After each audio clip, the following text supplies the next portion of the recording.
Hello YouTube, B3 back with another kicking action figure review. Today's review is over another DC Comics Multiverse figure. It is the Flash from the CW Flash series. Well, it's not from the Flash series, like as in action figure line. It's from the Flash series as in TV show. And you got him running towards you right here. I'm just gonna zoom out a bit and then we'll grab the dude. Pretty neat pose if I do say so myself. I'm kind of like a genius and superstar or whatever. But yeah, the Flash. Here he is from the TV show as portrayed by Grant Gustin. Excellent show, magnificent. I'm not caught up on it right now, but it's really wonderful. It's incredible. It's an incredible show. I mean, wow.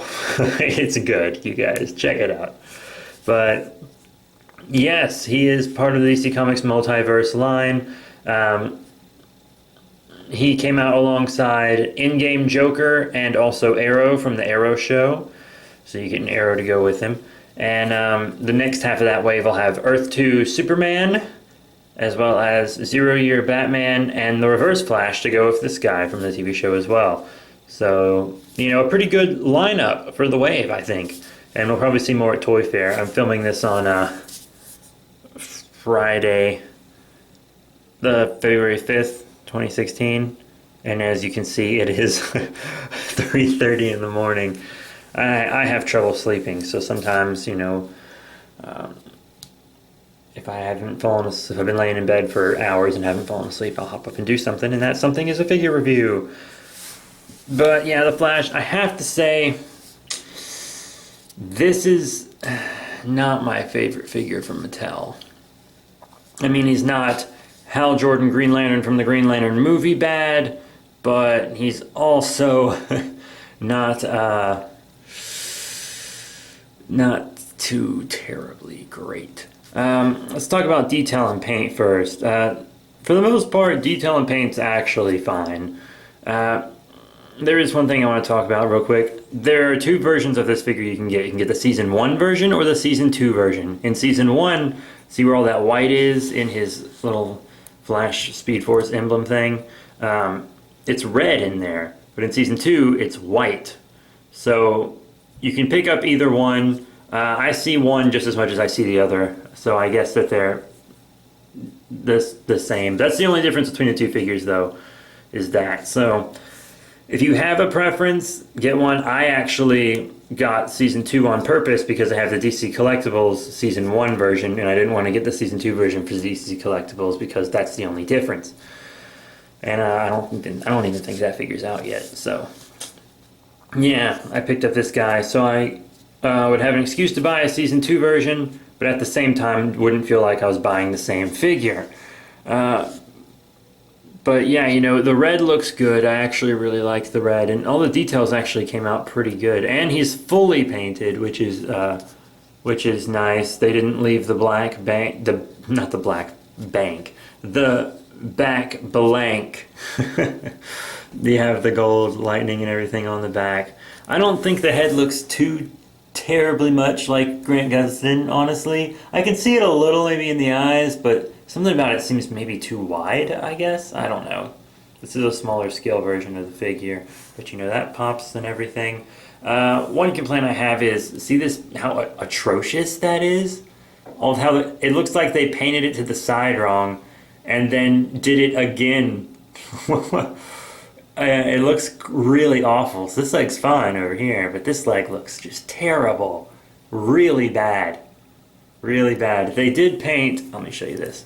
They did paint up the joints, so when you have one leg back for running, you can still see the stripes there, which is actually a pretty neat touch. The feet look good. They're painted pretty well. It's got peg holes right there and all. Another complaint I have is these hands. Why didn't they give us these weird-looking holding hands? Like, not every Mattel figure has weird-looking holding hands. I mean, my Question's holding hands look fine. They look a little more natural. This guy's like full cupped hands. His hands are like this. Who has their hands just sitting like that, right? And he didn't come with anything to hold, so why give him holding hands? He'd look better running with fist hands or something. Or, you know, Mattel could give us interchangeable hands, which is something they never, ever, ever do. The one time I ever remember a Mattel DC figure having interchangeable hands was in like a Toys R Us exclusive 2-pack for The Dark Knight Rises. And they were for Bane. And I think that they looked kind of like these weird, odd cup shapes. I mean, this is supposed to be like an adult collectible figure, Mattel. Come on. I mean, Mattel's actually stepped up their game a lot recently, but I don't feel like they did on this figure. And then we'll talk about articulation now. Articulation's actually a little different on this guy than most of my Mattel DC figures. You know, you get the side-to-side on the head, which is pretty common. A tiny little bit of up and down. Not much, not even worth mentioning, really. No freaking ab crunch. Mattel! You know, when they do it, they did it on the Man of Steel Superman, and I actually wasn't too upset with that. But then they stopped giving us ab crunches altogether, and I was more upset about that. And then they brought the ab crunch back, and I was excited, but they didn't give it to this guy or Arrow, and they didn't add it to the new Batman vs. Superman, and they didn't increase his size either, by the way. I have a review on him up if you want to check it out. But, Mattel, you disappoint me. Give us something up there. DC Collectibles did. Why didn't you? And then arms, you know, up and down. Pretty basic. Forward and back. No bicep swivel. Instead, what they did was elbow bend and elbow swivel instead of bicep swivel and elbow bend like they normally do. And you don't see a peg or anything on it, so I guess that's a good part. And it's really just as maneuverable, honestly, as that other type of joint. So, yeah, you know, on Marvel Legends, when they do that, I'm like, why'd you do that? Now I don't get a double elbow bend. But Mattel never gives us a double elbow bend, almost. So, I'm not even sure if that's a complaint. Yeah, I mean, and then wrist swivel, and then you got the waist swivel. And in and out on the legs, forward and back on the legs. Actually, a good bit. You can get him in some decent running poses. If his head could look up a little better, he could get into some better ones. But I think the one I had him in earlier looked pretty good. You got a thigh swivel right there, obviously. Knee bend. They hid the pegs. You don't see the pegs on the side like you do normally on Mattel figures. Because here's Dark Knight Rises Batman, and you can see that peg right there, clear as day. But you can't see him on this guy, and that's nice, and you still get just as much movement, so, you know, that's not too bad. And then up and down on the foot, and I feel like the Flash is a character, or a figure. Really, just all of Mattel's DC figures would really benefit from an ankle pivot, but he doesn't have one. So yeah, you know, articulation, I guess, is, you know, okay. It's mostly the same as other Mattel figures, but I miss ab crunches. I want an ab crunch. That's one of my favorite joints to move around. I love posing figures in like kind of a crouching pose with the ab crunch down and their head up. You know, that's a cool pose that I like to do. But it ain't happening with this guy. But yeah, so now let's do some size comparisons. Now here's with some other 6-inch Mattel figures. Here on the left, Power Girl from DC Universe Classics, and on the right, The Question from DC Universe Classics.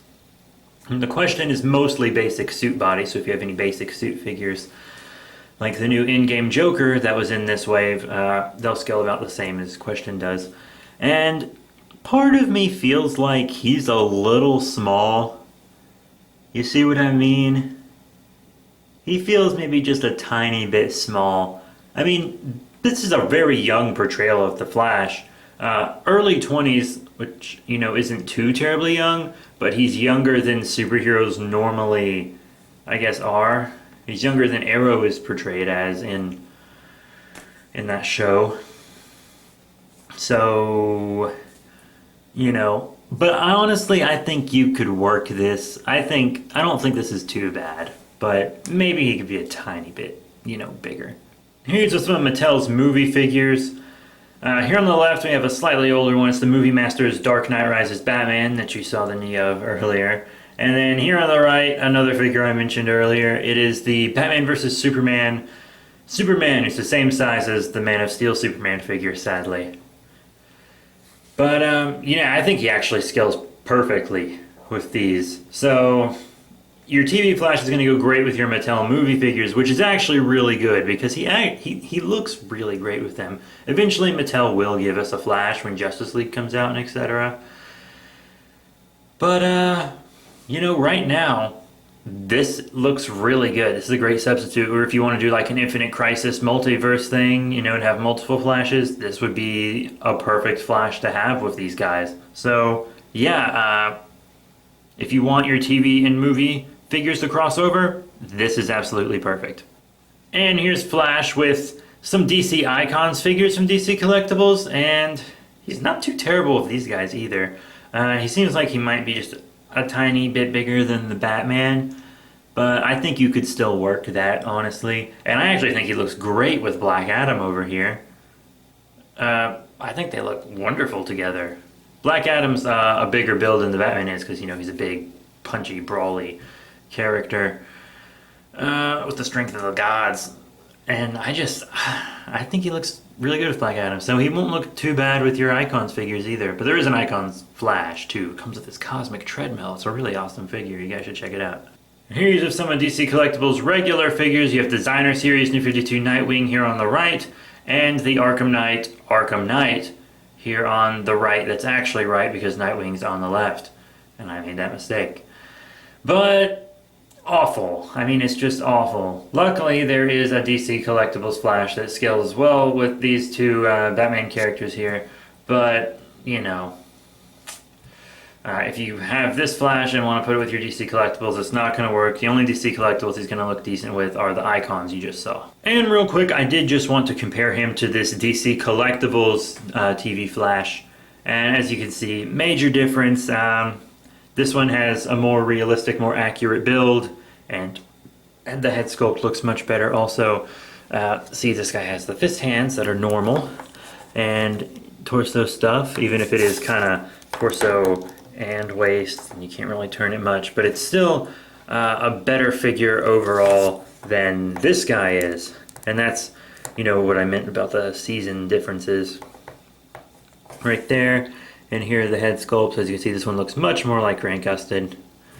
And they're just very different. Because you see this guy, double knee bend, and detailed joints, and all kinds of stuff on this guy. More paint detail all over. Even though this guy does have paint detail, which is nice. Lots of Mattel figures don't have it on the main body.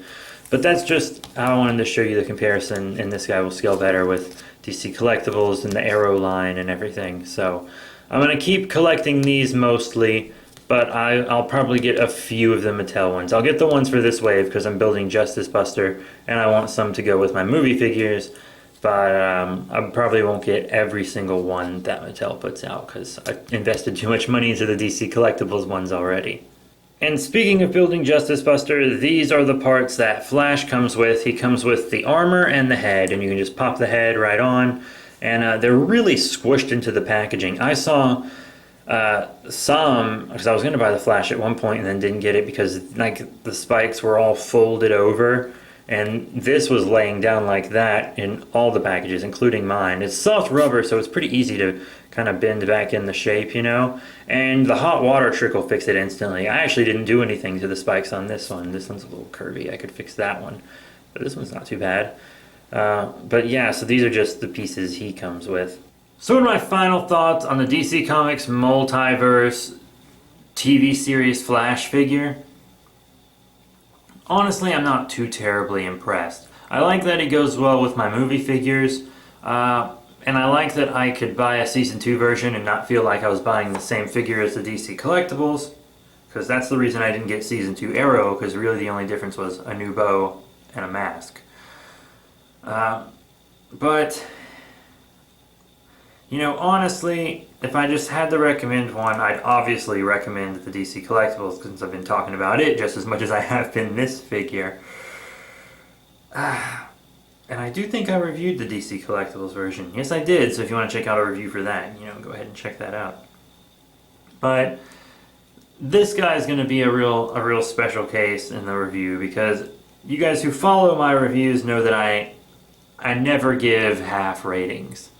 Ever. I actually aim to avoid giving a something point something rating, but I feel like this guy's not good enough for a 3, but I feel like he's not bad enough for a 2. So honestly, I'm going to give him 2.5 out of 5 stars. I never do that. I might do that once a year, if that often, is give a 0.5 rating. It's it's close because I really want to give him 2, but I feel like that's low because 2 stars for me is bad, a bad figure, a figure I don't want to have. Well, not a figure I don't want to have necessarily, but a figure that like really let me down. And this guy didn't. I don't want to say he really let me down because I knew what I was getting into when I bought him. Now, do I feel like he was worth the $20 I paid for him? No. I do not feel like he was worth the money. I feel like some of the other figures I've gotten from DC Multiverse recently were worth it. Armored Batman was worth it. Batman vs. Superman Batman was worth it. I would even say In-Game Joker was worth it. But this guy was not worth it. I don't think that he came out well enough. But I do have to give Mattel props on giving us both seasons of The Flash and experimenting with articulation a little, even if they didn't give us the ab crunch and they gave us these weird hands. But I think that he'll look fine with your comic figures size-wise from Mattel. He looks great with your movie figures from Mattel. And, you know, I feel like with that in mind, those good things in mind, 2 out of 5 just wouldn't seem fair to me. So 2.5 out of 5 stars. Remember, rate, comment, subscribe. Check out all the links in the description below. I will be posting, or might even have already posted, a picture on the Action Figure Collecting Facebook page that I admin of both the Mattel Flashes side by side so you can see the differences. But, yeah, I'll post that there. There should be a link for that in the description below. So that's it, you guys. Thank you all so much, and I'll see you all later.